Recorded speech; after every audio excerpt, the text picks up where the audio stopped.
Prueba o provocación. Estados Unidos lanza misiles mientras el chavismo clama por oxígeno de diálogo.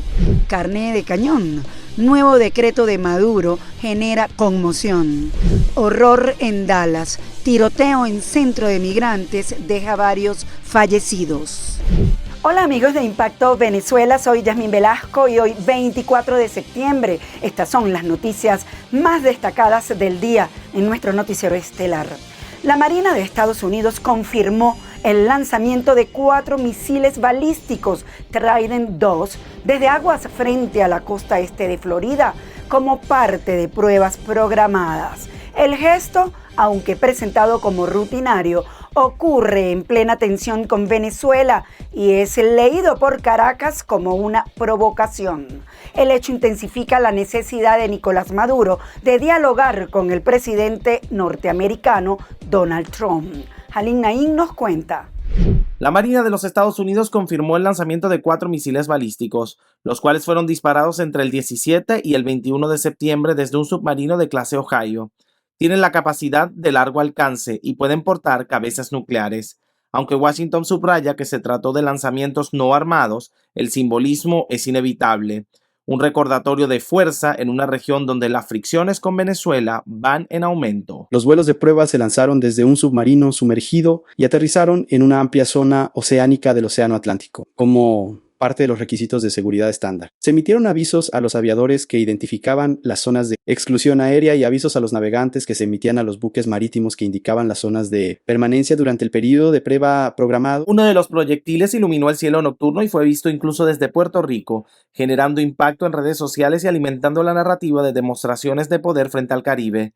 La tensión se amplifica cuando Caracas denuncia una y otra vez supuestas provocaciones militares en su contra. No se llevaron a cabo en respuesta a ningún acontecimiento internacional. El equipo también impulsa el desarrollo del sistema de armas estratégicas de próxima generación para garantizar la capacidad de disuasión marítima del futuro. Y responder en caso de necesidad es fundamental para garantizar la paz a través de la fuerza de nuestra nación. Oficialmente, la Marina estadounidense insiste en que las pruebas eran rutinarias, no dirigidas contra ningún país. Pero el momento elegido no parece casual. Mientras Maduro busca oxígeno político en cartas y maniobras diplomáticas, Washington responde mostrando músculo desde el mar. La coincidencia dibuja un escenario donde la diplomacia se escribe con misiles en el horizonte. Para Impacto Venezuela, Halim Naim. El decreto de conmoción exterior anunciado por Nicolás Maduro ha encendido las alarmas entre actores políticos y defensores de derechos humanos. Señalan que lejos de responder a una amenaza real, el gobierno intenta blindarse en medio del aislamiento internacional, limitando libertades y preparando a la población como carne de cañón en un eventual conflicto con Estados Unidos. El informe con Juliana Palmar. El chavismo convirtió los estados de excepción en la norma. Chávez los usó tras la tragedia de Vargas y luego para enfrentar las protestas. Maduro lo perfeccionó como herramienta para anular a la Asamblea Nacional. La oposición advierte que este nuevo decreto no busca defender al país, sino garantizar la permanencia del gobierno. Ha aplicado medidas típicas de un estado de excepción por conmoción interior sin que se hayan dictado decretos ni mucho menos sometido los mismos al control político o al control jurisdiccional, en razón de que, como todos sabemos, en nuestro país no hay separación de poderes y no hay pesos ni contrapesos en materia de vigencia de las normas constitucionales. Para explicarlo en términos mucho más puntuales y claros, los derechos que protege la Constitución son vulnerados sistemáticamente por el régimen porque se derivó hacia el autoritarismo. Las organizaciones de derechos humanos señalan que el patrón es claro. Cada estado de excepción ha terminado en represión. Hoy quieren suspender las garantías para justificar las detenciones arbitrarias y silenciar voces críticas.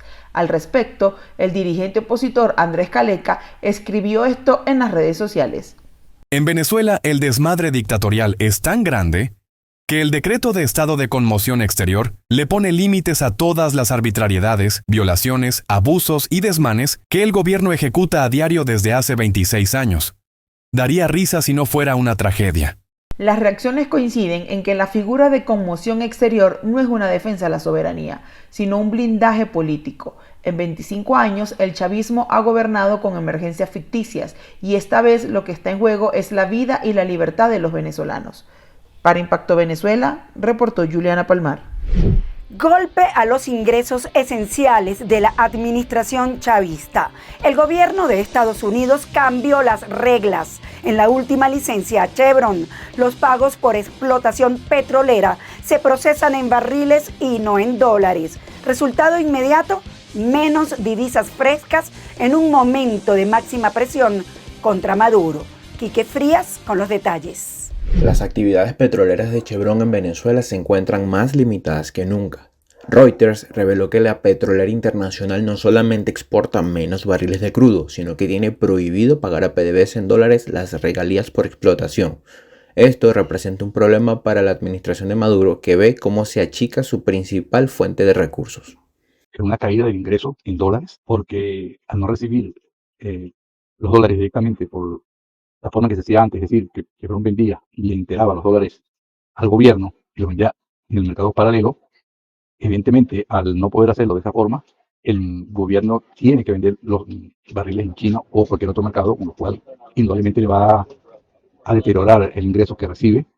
De hecho, se estima que se va a recibir 30% menos con esa licencia de lo que se recibía antes, con la licencia previa, la licencia 41, que fue revocada por Trump y reformulada. Si el gobierno responde con controles, nuevos impuestos o recortes, ¿dónde los sentirá primero la gente? ¿En el dólar paralelo, en la gasolina o en los servicios? El impacto en la economía es claro, hay menos dólares y por eso es que se ve que el tipo de cambio se deprecia permanentemente a razón de casi 1% diario, con lo cual la escalada del aumento de precios es indetenible, la inflación está acercándose al 380% ya para el mes de septiembre en términos anuales, y evidentemente hay una caída significativa del poder adquisitivo de los venezolanos. Al margen de cómo afecta esto al chavismo, está la calle, están las personas. El precio del dólar no para y aumenta casi 1% diario. La inflación se acerca al 380%. El poder adquisitivo deja de ser adquisitivo. Y el venezolano crece en incertidumbre conforme pasan los días. Reportó para ustedes Quique Frías, Impacto Venezuela. La 80ª Asamblea General de la ONU, concebida para la cooperación, se convirtió en escenario de profundas tensiones geopolíticas. Bajo la mirada del chavismo, el foro, en lugar de fomentar el diálogo, fue utilizado por varias potencias para reafirmar sus posturas hegemónicas y lanzar críticas directas. Esto lo tiene Catherine García. Según la internacionalista Elizabeth Pereira, la 80ª Asamblea General de la ONU se desvió de su propósito de conciliación. En lugar de promover un consenso, se convirtió en una tribuna para mensajes confrontacionales, con algunos países utilizando el foro para reafirmar hegemonías, planteando con esto serias dudas sobre la efectividad de las instituciones multilaterales. No, ahora más que nunca huele a azufre en la ONU. Es el uso de una palestra tradicionalmente diplomática con fines poco diplomáticos. Esto lo hemos venido viendo, es un comportamiento reiterado de parte de los Estados Unidos, quien también está usando esa tribuna que ha dignificado a otros jefes de Estado con mensajes mucho más positivos, potentes y poderosos en el mundo para reivindicar la guerra, para reivindicarse a sí mismo como el policía del mundo que asume ser, y sobre todo para señalar a algunos de sus aliados, y también para, llamar a capítulo a quienes ellos creen que llaman a capítulo. Los señalamientos de Estados Unidos, tal como los hizo en el día de ayer, era de esperarse un poco el tono de reiteración del irrespeto al derecho internacional. Pereira criticó el discurso de Estados Unidos calificándolo de policía del mundo, un rol que considera que contradice los principios de soberanía y no injerencia. Esta postura proveniente del país sede de la ONU es particularmente preocupante, ya que debilita el derecho internacional en un momento de conflictos globales, según la analista. El principal mensaje que nos está dejando el discurso del presidente de los Estados Unidos como un discurso bastante altisonante, alejado de todo intento de diplomacia, de diálogo, de construcción, de cooperación, etcétera, es para las propias Naciones Unidas. Verse a sí mismas reflejadas en una situación que se repita para prestarse para hacer un espacio en donde se presente una opinión, una calificación muy bien en capacidad estatal de esa manera, pues los va a invitar a la reflexión. Estoy segura de que el mundo está alejándose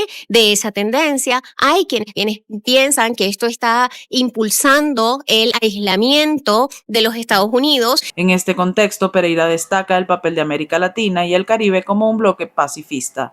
Informó para ustedes Catherine García, Somos Impacto Venezuela. Pasamos a revisar los comentarios que nos dejan sobre la pregunta del día de hoy. Desde Chávez hasta Maduro, Venezuela ha vivido bajo continuos estados de excepción, 5 para ser exactos. Lo que nació como defensa ciudadana terminó siendo un instrumento de poder. Con la nueva conmoción exterior, el chavismo repite la historia, invoca amenazas externas mientras restringe libertades dentro del país. Estamos frente a la legalización de la dictadura. Te leemos. Ay, Maduro, ya la gente te conoce. Tú no convences a nadie. Estoy de acuerdo con la suspensión de garantías. No hay que aceptar injerencia de ningún país. Maduro quiere ganar tiempo. Ya Maduro tiene control absoluto. Esto es una estupidez. En Venezuela, más de 25 toneladas de basura fueron retiradas de costas y riberas en una jornada nacional de limpieza como parte de las actividades realizadas en el marco del Día Mundial de las Playas. Con motivo del Día Mundial de las Playas, Venezuela logró una masiva jornada de limpieza ambiental que dejó como resultado el retiro de más de 25 toneladas de desechos sólidos en costas y riberas del país. Voluntarios, organizaciones ecologistas y funcionarios del Ministerio de Ecosocialismo se desplegaron en más de 15 estados del territorio nacional, abarcando unos 6.000 kilómetros de costas. En La Guaira, más de 1.000 personas retiraron más de 10.000 kilos de basura en distintas playas. En Carabobo, además de recolectar 4.400 kilos de desecho, se sembraron 2.000 manglares rojos y en Anzoátegui cerca de 2.000 voluntarios recogieron más de 3.600 kilos en playas y lagunas. La jornada también llegó a estados como Miranda, Guárico, Aragua, Nueva Esparta y del Tamacuro, donde además de las limpiezas se realizaron charlas de sensibilización ambiental y talleres para la elaboración de ecoladrillos. En total, la movilización nacional sumó más de 25 toneladas de basura retiradas de playas y riberas, un esfuerzo que busca promover conciencia ciudadana y el cuidado sostenible de los ecosistemas costeros. Revisemos lo que es noticia en materia internacional, según lo que destacan portales en la web. Comenzamos con Impacto Venezuela, que titula lo siguiente: el horror se desató en un centro de detención de migrantes en Dallas. Tiroteo deja varios fallecidos y heridos.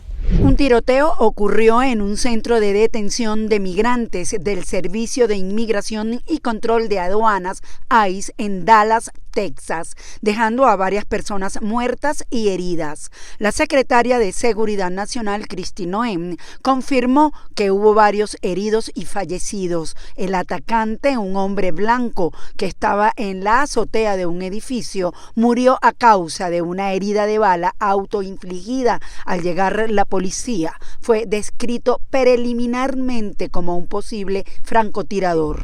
Estados Unidos negocia con Argentina línea de swap por 20.000 millones para frenar la crisis del peso. Tras una reunión entre los presidentes de Estados Unidos, Donald Trump, y de Argentina, Javier Milei, el secretario del Tesoro estadounidense, Scott Bessent, anunció que se negocia un acuerdo de intercambio de divisas de 20.000 millones de dólares. El programa, junto con la posible compra de bonos argentinos, busca estabilizar la economía y evitar una mayor devaluación del peso en medio de una grave turbulencia financiera. Rey Felipe VI ante la ONU pide solución de los dos estados. Clamamos, imploramos, exigimos detener la masacre en Gaza. Ante la Asamblea General de la ONU, el rey Felipe abordó la situación en Gaza, expresando la profunda dificultad de España para comprender las acciones del gobierno israelí y afirmando que la comunidad internacional no debe ignorar la devastación devastación y los bombardeos. El monarca lamentó la muerte de civiles, el hambre y el desplazamiento forzoso, calificando estos actos de aberrantes y contrarios a los principios de la ONU. Las guerrillas modernas de Colombia no son más que narcos despolitizados y el actual gobierno de izquierda les dio oxigenación. Esto dijo Rodrigo Londoño, el último comandante de la FARC, en entrevista con la AFP. Las guerrillas modernas de Colombia no son más que narcos despolitizados y el actual gobierno de izquierda les dio oxigenación. Eso dijo Rodrigo Londoño, más conocido como Timochenko, el último comandante de las FARC, en entrevista con la AFP. ¿Quiénes son los que no firman? Un grupo de compañeros que estaban muy despolitizados ya y estaban más en la guerra en función de vida, como un modo de vida y no como una bandera política. Londoño fue recientemente condenado a 8 años de trabajos sociales por miles de secuestros cometidos en el conflicto armado antes de firmar un histórico acuerdo de paz en 2016. El pacto no cesó la violencia y el actual presidente Gustavo Petro intenta pagarla con negociaciones. Yo creo que aquí cabe lo mismo, este gobierno pues en lo personal no hay una estrategia clara. El acuerdo de paz mitigó por un tiempo la violencia, pero una década después Colombia vive una explosión de grupos armados que recrudecen la guerra con atentados bomba, drones explosivos y el magnicidio de un precandidato presidencial. A un año de terminar su mandato, la mayoría de los frentes de negociación abiertos por Petro están en punto muerto. Guerrillero desde los 17 años, alias Timochenko fue el último jefe de 13.000 hombres y mujeres integrantes de una organización guerrillera que buscó sin éxito el poder y dejó cientos de miles de víctimas, la mayoría civiles. La semana pasada, el Tribunal Jurisdicción Especial para la Paz dictó las primeras condenas contra los 7 miembros de la antigua cúpula de las FARC. La JEP tardó 7 años en emitir su fallo y el excomandante tiene pendientes otros casos por delitos como reclutamiento de menores. A una víctima que se le afectó, por ejemplo, el secuestro de 10, 11 años, uno dice, no, y después que uno habla con ellas, lo siente mucho más el daño que se hizo y uno dice, eso es irreparable. Pero trabajemos en función de que esto no se vuelva a repetir. Londoño desestima el liderazgo de su antiguo camarada y hoy disidente Iván Mordisco, el criminal más buscado del país y comparado por Petro con el barón de la cocaína Pablo Escobar. Mordisco era un guerrillero del común. No era un gran comandante, un hombre de mucha capacidad política. Por eso, alguien con que nosotros estamos seguros incidió en él, en su comportamiento. Como no tenía esa capacidad política de analizar lo que estaba pasando, pues no quiso firmar el acuerdo. Negociador del acuerdo de paz con el entonces presidente Juan Manuel Santos, Londoño asegura que se han cometido errores en los diálogos con la guerrilla guevarista Ejército de Liberación Nacional, ELN. De cara a las elecciones presidenciales de 2026, se mantiene optimista respecto a una victoria de la izquierda, aunque se abstiene de participar en la contienda. Eso es muy peligroso. Amigos, gracias por acompañarnos en este recorrido informativo. Nos vemos mañana en una nueva emisión estelar de Impacto Venezuela. Como siempre, les recuerdo seguirnos en nuestras redes sociales y canal de YouTube.